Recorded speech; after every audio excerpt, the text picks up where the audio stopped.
Yang kedua, kenapa dikatakan Muhammad itu adalah bayang-bayang? Sebagai wujud orang yang bercermin. Karena pada diri Muhammad itu nyatanya tajalli sifat orang yang bercermin. Ya, kenapa Muhammad itu disebut bayang-bayang? Wujud daripada orang yang bercermin. Karena pada diri Muhammad itulah tajalli memandang sifat orang yang bercermin.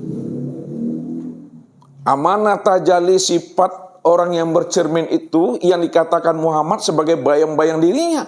Inilah yang disebut namanya sifat ma'ani.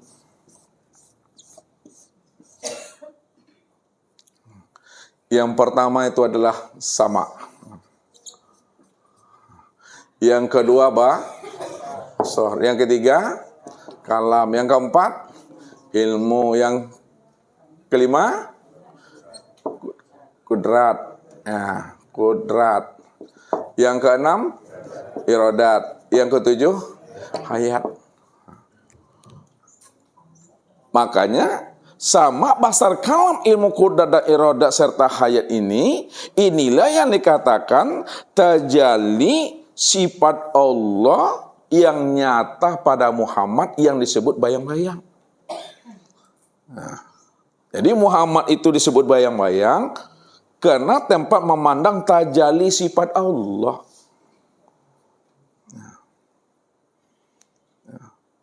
Disitulah dikatakan sama itu apa artinya Bapak Ibu? Nah, artinya mendengar. Maknanya apa sebenarnya? Nah, pahamnya. Kalau terjemahnya mendengar. Basar apa artinya? Melihat itu terjemah. Maknanya lagi. Nah, maknanya sama itu maknanya ya kenyataan yang mendengar. Basar itu kenyataan yang melihat. Kalam kenyataan yang berkata, ilmu kenyataan yang mengetahui.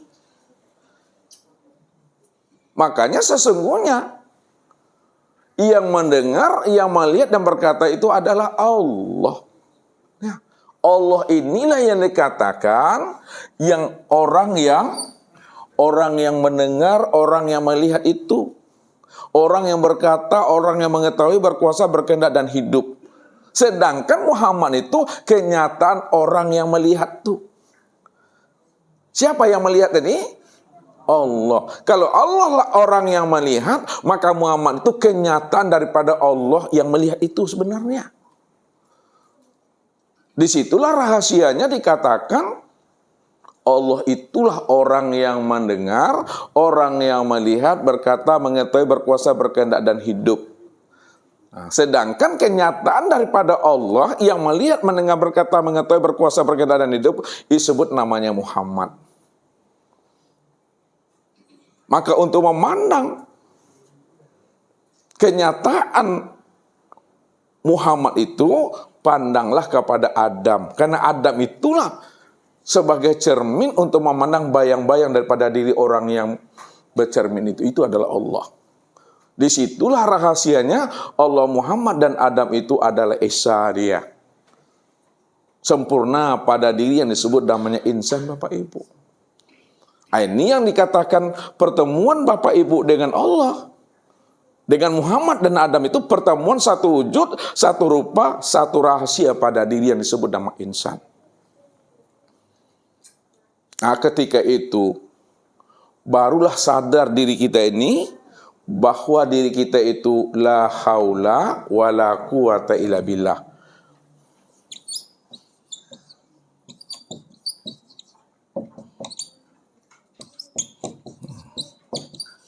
Apa artinya la haula wala quwata illa billah ini? Tidak ada daya dan upaya melainkan hanya Allah. Tidak ada yang wujud. Tidak ada yang sama basar kalam. Tidak ada yang kuda iradat dan hayat. melainkan yang wujud yang sama basar kalam ilmu kuda iradat itu, melainkan hanya Allah semata-mata. Akan tetapi wujud Allah yang sama basar kalam tadi, ilmu kuda iradat dan hayat, sempurnalah pada insan ini Bapak Ibu. Maka dikatakan al-ismu wal musamma wahid. Nama dengan yang dinamai itu esa dia. Maksudnya apapun benda, apapun nama yang Bapak Ibu sebutkan, pasti ada orangnya, ada wujudnya. Ada disebut spidol, ini wujudnya, ini orangnya. Disebut mic, ini wujud, ini orangnya. Disebut papan tulis, ini wujud dan ini orangnya. Ada disebut Allah, mana wujud dan mana orangnya. Jelas tuh Bapak Ibu. Itu yang dikatakan pada insan itu. Maka disebutlah insan kamil mukamil. Jadi insan kamil mukamil itu bukan diri Bapak Ibu. Diri Bapak Ibu nggak pernah ada. Insan kamil mukamil atau insan paripurna itu adalah Allah Ta'ala. Dia cuma yang wujud semata-mata, nggak ada yang lain selain daripada dirinya itu Bapak Ibu. Maka orang yang sudah berjumpa dengan Tuhannya, orang yang sudah menyaksikan Tuhannya, orang yang sudah bertatap wajah dengan Tuhannya, betul-betul kala lisanahu itu. Kala lisanahu.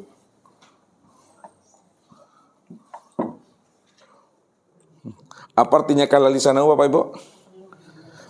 Keluh lidah kata yang tiada terkatakan, tidak bisa lagi disebut, tak bisa lagi diuraikan. Betul-betul keluh, cukup diam, dirasa dan diimani saja Bapak Ibu. Jangan ditunjuk-tunjuk lagi, ya. Jangan disate juga lagi kita Ustadz. Kalau ditunjuk-tunjuk, disate juga lagi, ya, maka lain yang disebut, lain yang ditunjuk itu Bapak Ibu. Maka cukup diam, dirasa dan diimani. Maka diamkan akal pikir, diamkan hati, diamkan rasa.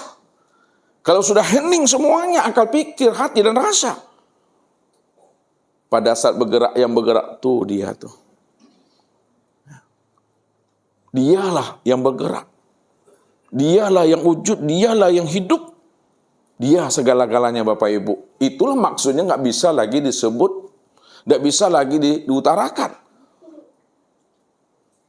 Diam saja di situ. Makanya makom ma'rifat. Orang yang telah sampai pada makom Tuhan, pada makom aryan, duduknya tu kala lisanahu, keluh lidah, itu maknanya adalah diam Bapak Ibu. Diam di dalam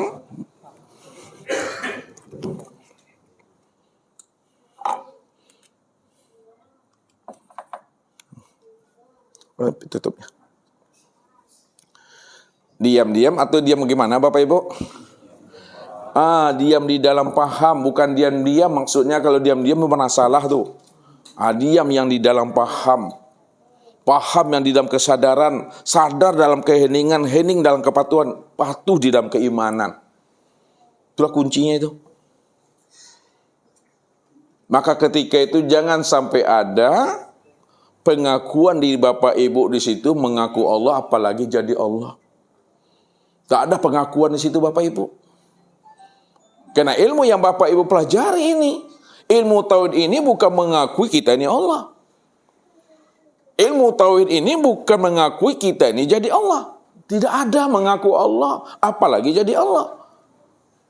Tapi belajar ilmu tauhid dan ilmu ma'rifat untuk mengenal dan memahami Allah sajalah yang ada sejak dahulunya, sekarang dan yang akan datang. Dialah yang wujud, dialah yang bersifat. Kita tidak pernah wujud dan kita tidak pernah bersifat. Sadarilah itu sesadar-sadarnya. Cukup dimengerti, cukup dipahami saja lagi Bapak Ibu.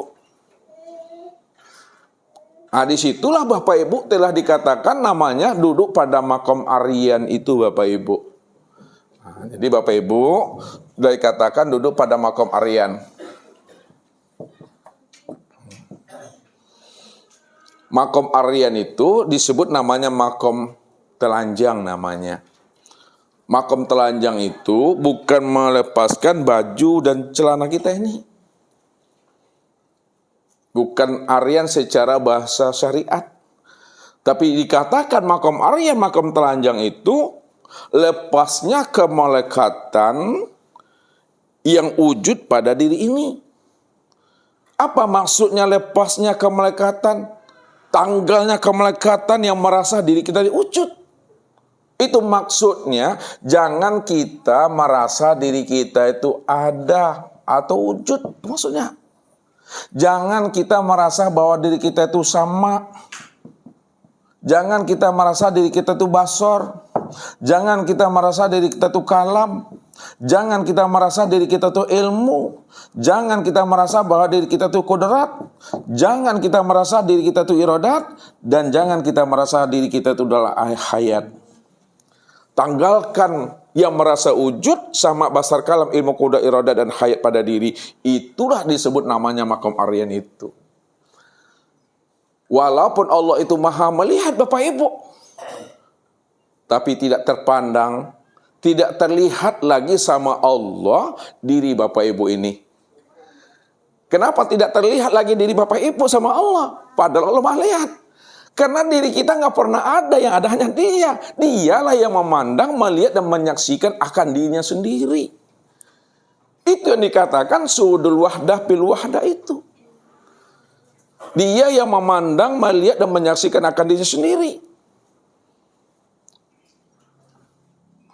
Jadi tidak lagi terpandang ada diri yang lain. Tidak lagi terlihat ada diri yang lain. Kalau ada terpandang dan terlihat diri yang lain, berarti ada dua Tuhan, disebabkan ada dua wujud di situ. Lalu di mana letaknya ahad itu? Di mana letaknya Allah itu tunggal? Di mana Allah itu dikatakan wahdatul wujud? Tidak ada lagi. Kalau memang masih terpandang ada diri yang lain selain daripada diri Allah itu. Ya. Jadi kalau masih terpandang ada diri yang lain selain dirinya Allah, belumlah dikatakan Allah itu wahdatul wujud. Belumlah dikatakan Allah itu adalah ahad, tunggal, dan esa. Jadi Allah itu dikatakan ahad, Allah itu dikatakan wahdatul wujud, hanya wujudnya satu-satunya yang ada, itu disebabkan karena tidak ada yang lain. Tidak ada wujud yang lain, hanya wujud dirinya cuma yang ada semata-mata Bapak Ibu. Kalau Bapak Ibu mengaku diri Bapak Ibu wujud, sama basar kalam, ilmu kodrat, iradat, dan hayat, itu mengaku-ngaku namanya Bapak Ibu. Disitulah letaknya najis batin itu yang sesungguhnya. Apa kata Rasul? Wujuduka zanbun. Wujuduka zanbun.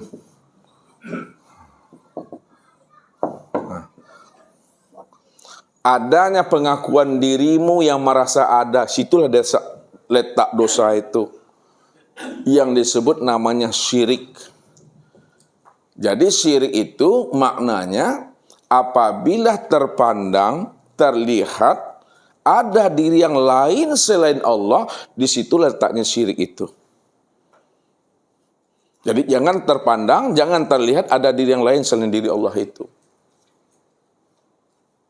Sebab kalau masih terpandang ada diri yang lain selain diri Allah, telah ada dua wujud. Kalau sudah ada dua wujud situ, adanya dua Tuhan di situ. Jadi tidak dikatakan Allah itu ahad. Jadi Allah itu dikatakan ahad itu karena memang Dia cuma yang wujud semata-mata. Ini yang dipesankan oleh Nabi tadi. Cari dan temuilah Allah itu pada diri. Karena diri kita inilah sebenarnya kesempurnaan memandang akan wujud rupa dirinya. Karena tidak ada diri yang lain selain pada dirinya itu. Sempurnalah perjalanan pengenalan diri kita itu kepada Allah Bapak Ibu. Andai kata kita pulang dan kembali pada malam dan saat ini, pulang dan kembalinya sudah dikatakan selamat itu Bapak Ibu. Matinya Bapak Ibu itu tidak akan membangkai, tidak membusuk, tidak hancur, tidak belatung dia. Apalagi jadi jenglot. Ya. Makanya keadaan orang yang mati ini berbeda-beda Bapak Ibu. Nah, lihat, kalau Bapak Ibu bertahan pada makom syariat, kata Ustaz, maka matinya kita itu membangkai. Mati kita itu membangkai, membusuk, hancur, dimakan tanah, dimakan cacing itu. Karena dia memahami inna khalaqnakum min turab. Sesungguhnya dirimu itu diciptakan dari tanah. Nah, kalau diri kita diciptakan dari tanah, hanya itu kita pahami, ya, maka betul kita tuh hancur, membusuk. Belum ditanam lagi Bapak Ibu, 1 jam saja dah bau dia itu dah. Nah. Tapi kalau kita paham dan mengerti bahwa diri kita itu asalnya tanah, namun jangan bertahan pada tanah. Nah, lihat. Asal syariat ini, saya antarkan. Kejadian kita itu, tanah, air, angin, api. Allah katakan inna khalaqnakum min turab. Sesungguhnya diri kamu itu dari tanah. Jangan bertahan di tanah. Pahamilah, ya, asal tanah itu daripada air. Jangan bertahan di air. Pahamilah asal air itu adalah angin. Jangan bertahan di angin. Pahami pula asal angin itu daripada api. Maka tanah, air, angin, dan api, ini yang disebut namanya dengan lembaga Adam tadi. Lembaga Adam.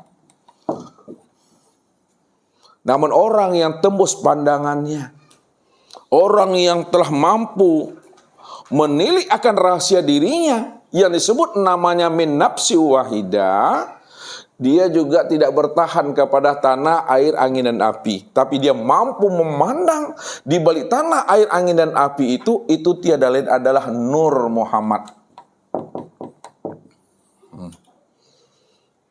Maka kalau kita sudah memahami bahwa diri kita yang kasar ini, diri kita yang zuhur ini yang disebut namanya Adam adalah Nur Muhammad, maka matinya tidak membangkai. Matinya tidak hancur. Inilah jaminan Allah kepada Rasulnya.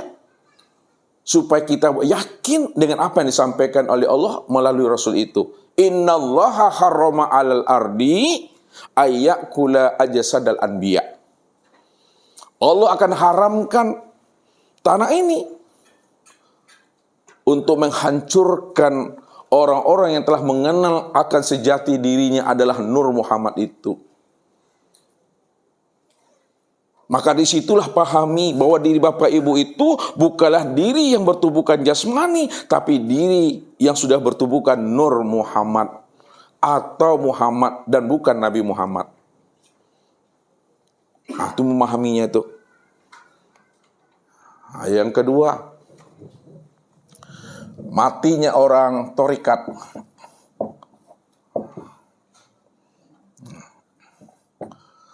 Matinya orang terikat itu, dia tidak membangkai, tidak membusuk, tapi matinya itu menyusut, mengering, tapi tidak jadi jenglot dia. Kayak ikan salai. Ikan salai tahu? Itu ikan salai di Jamu itu. Kari yang badannya itu menyusut, tapi dengan hancur dia. Yang ketiga, matinya orang hakikat. Matinya orang hakikat, dia tidak membangkai, dia tidak pula mengering. Akan tetapi matinya orang hakikat itu utuh dia. Tidak berbaun, melainkan adalah harum. Jadi tidak hancur. Tidak hancur. Kenapa tidak hancur? Karena dia sudah memahami akan rahasia dirinya adalah sebagai Nur Muhammad atau Muhammad itu. Nah, bagaimana pula matinya orang makrifat?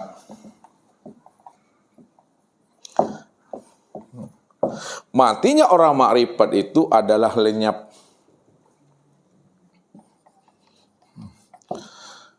Kenapa matinya adalah lenyap? Ketika dia telah mampu memahami bahwa Muhammad itu tiada lain adalah rahasia daripada Tuhan. Bahwa Muhammad ini adalah rahasia daripada diri Allah. Nah, kalaulah Muhammad ini sebagai rahasia daripada diri Allah, itu maknanya diri Allah sebenar-benarnya yang wujud semata-mata. Sedangkan diri Allah itu Nih. Betul-betul kosong, betul-betul tiada. Tidak lagi bisa disebut, tidak lagi bisa dikatakan. La sautun wala harpun. Namun dia wujud, namun dia nyata. Namun dia terang dan jelas Bapak Ibu. Tapi tidak bisa disebut dan dijelaskan di situ. Jadi datangnya adalah kosong, pulang dan kembalinya tetap kosong. Datangnya adalah Allah, kembalinya tetap Allah juga. Nah, disitulah pulangnya orang makrifat itu adalah lenyap. Tidak lagi di bumi Bapak Ibu. Udah di langit makomnya itu dah. Kubuannya udah di langit Bapak Ibu. Di sinilah Allah bukakan rahasia orang yang berilmu dengan orang yang tidak berilmu. Hal yastawil lazina ya'lamuna wal lazina la ya'lamun. Sama ke orang-orang yang berilmu, orang-orang yang bermakrifat, orang-orang yang mengenal Allah dengan orang yang tidak berilmu, orang yang tidak bermakrifat dengan orang yang tidak mengenalkan Allah. Sama Bapak Ibu. Tidak pernah sama. Jadi orang yang berilmu matinya dengan orang yang mati tidak berilmu tidak akan pernah sama Bapak Ibu. Kalau sama matinya orang berilmu dengan orang yang tidak berilmu, sia-sialah kita mengaji ini. Bapak Ibu sudah berilmu mengenal akan Tuhan pada diri. Lalu Bapak Ibu matinya membangkai. Orang tidak berilmu, tidak mengenal Tuhan, matinya membangkai juga. Kalau sama juga matinya sama-sama membangkai, tidak ada faedahnya kita mengaji. Padahal Allah sudah katakan, hal yastawil lazina ya'lamuna wal lazina la ya'lamun. Tidak samalah orang berilmu dengan tidak berilmu. Mana sama orang makrifat dengan tidak makrifat. Walaupun Allah membukakan tabir rahasia orang yang berilmu dengan tidak berilmu, namun orang yang berilmu juga tidak mau mengatakan dirinya orang yang berilmu. Kenapa? Karena dia sadar, paham dan mengerti akan dirinya yang sebenarnya.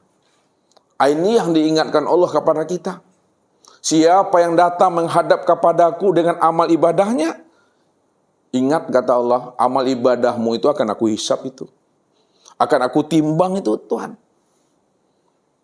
Siapa yang datang menghadap aku dengan ilmunya, ingat kata Allah, ilmunya akan aku minta pertanggungjawabannya. Siapa yang datang menghadap aku dengan ma'rifatnya, aku juga akan tanya ma'rifatnya, benarkah dia mengenal aku atau tidak. Tapi siapa yang datang kepada aku dengan diriku, tidak aku hisap amalnya, tidak aku minta pertanggungjawaban ilmunya, tidak akan aku tanya ma'rifatnya. Kalau dia datang menghadap diriku dengan diriku, tidak pernah aku tanya. Itu urusan aku, kata Allah. Itu hak aku, tidak akan aku tanya, kata Allah. Pertanyaannya Bapak Ibu, apakah kita tidak butuh lagi beramal? Apakah kita tidak perlu lagi berilmu? Apakah kita tidak lagi mau bermakrifat? Tetap beramal, tetap berilmu, tetap bermakrifat. Namun ingat, jangan kitanya yang merasa, kitanya yang beramal, berilmu dan bermakrifat. Karena diri kita telah hapus, diri kita tidak pernah ada. Nah, jadi tetap beramal, tetap berilmu, tetap bermakrifat. Namun jangan mengaku diri kita ini yang beramal, berilmu dan bermakrifat. Karena diri kita nggak pernah ada, yang ada hanya Allah. Kalau Allah yang ada, maka dialah yang bersyariat. Dialah yang beramal tuh.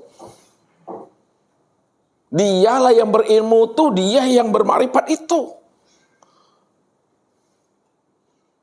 Nah, kalau dia yang beramal, berilmu dan bermakrifat, maka kata-kata dia beramal, berilmu dan bermakrifat itu juga tidak boleh disebut lagi Bapak Ibu. Kalau disebut lagi, itu namanya ada bersifat kembali Bapak Ibu. Inilah yang Ustaz katakan, Allah itu sifat namun tiada bersifat. Dia dikatakan bersifat karena kita menjelaskan tentang rahasia dirinya. Nah, jadi kalau kita sudah bercita tentang Allah, berarti Allah itu sudah bersifat. Walaupun dia bersifat, namun hakikatnya dia tiada bersifat. Pertanyaannya, bagaimana supaya Allah itu tiada bersifat, Bapak Ibu? Gimana, Jamal? Bagaimana Allah itu tiada bersifat? Diam saja. Jangan disebut. Ya, apalagi ditunjuk-tunjuk, diam sajalah lagi itu. Nah, inilah maksud Nabi itu, man arafallah kala lisanahu. Siapa yang telah kenal Allah cukup diam. Disadari, diimani. Supaya dia tidak bersifat. Pertanyaan yang kedua. Kalau Jamal ingin menghantarkan pemahaman tentang Allah kepada Bapak Ibu ini. Namun Jamal diam saja. Bisakah Bapak Ibu dipaham dan mengerti tentang Allah yang Jamal maksudkan? Tidak. Lalu bagaimana supaya Bapak Ibu dipaham dan mengerti tentang Allah yang Jamal maksudkan itu? Perlu dijelaskan. Ketika dijelaskan Allah itu sudah bersifat. Itu maksudnya Bapak Ibu. Jadi walaupun dijelaskan dan bersifat, namun Bapak Ibu sudah paham. Itu yang dimaksudkan itu. Jadi pandangan kita itu tetap pandangannya itu dalam pandangan satu wujud. Ya. Tidak terpandang wujud yang lain di situ. Ini yang dikatakan oleh orang-orang arifin tadi, suhudul kasrah fil wahdah itu. Pandang yang banyak, tampak yang satu. Suhudul wadah fil kasrah, pandang yang satu, tampak yang banyak. Contoh.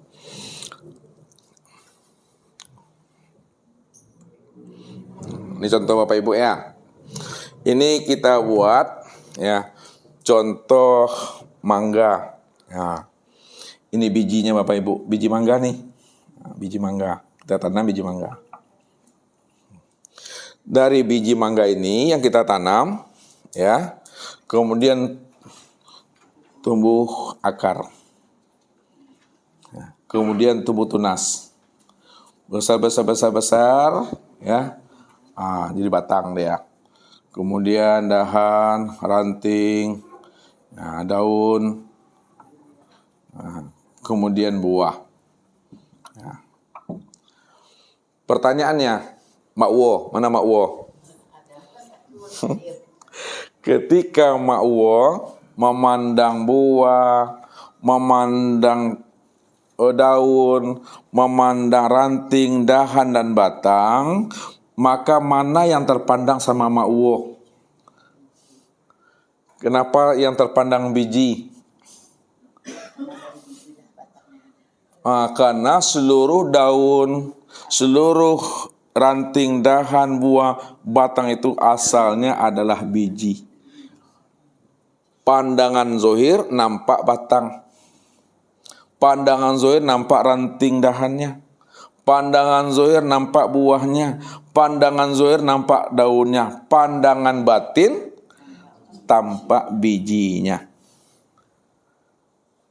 Jadi kiasnya yang biji inilah yang Allah tuh. Sedangkan batang, ranting, dahan, buah, daun ini disebut namanya wujudullah. Wujudullah, wujudnya Allah itu. Inilah yang dikatakan bahwa segala yang wujud, apapun bentuk dan rupanya, itulah sebenarnya nyatanya akan diri Allah yang sebenar-benarnya. Kita lihat, kalau memang ini adalah biji mangga Mak Wo, ya, maka apa yang nampak buahnya sini? Buah mangga. Berarti buah mangga ini menunjukkan apa? Menunjukkan apa?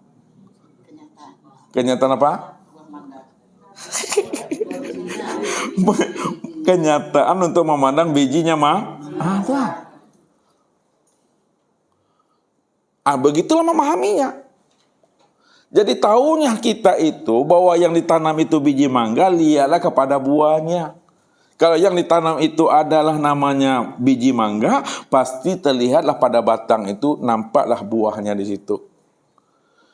Kalau memang asal kita ini Tuhan, Dia cuma yang ada, maka yang terlihat dari segala yang ada ini siapa? Hah? Allah juga, Bapak Ibu. Apapun bentuknya, apapun rupanya. Maka yang terpandang dari segala bentuk dan rupa itu tiada lain adalah wujud Allah juga tuh. Jadi dalam bahasa kajinya sifatnya itu banyak. Rupanya banyak, bentuknya banyak, wajahnya banyak. Namun walaupun bentuk rupa dan wajahnya banyak, hakikat daripada rupa, bentuk dan wajah itu dinya cuma satu. Allah juga tuh.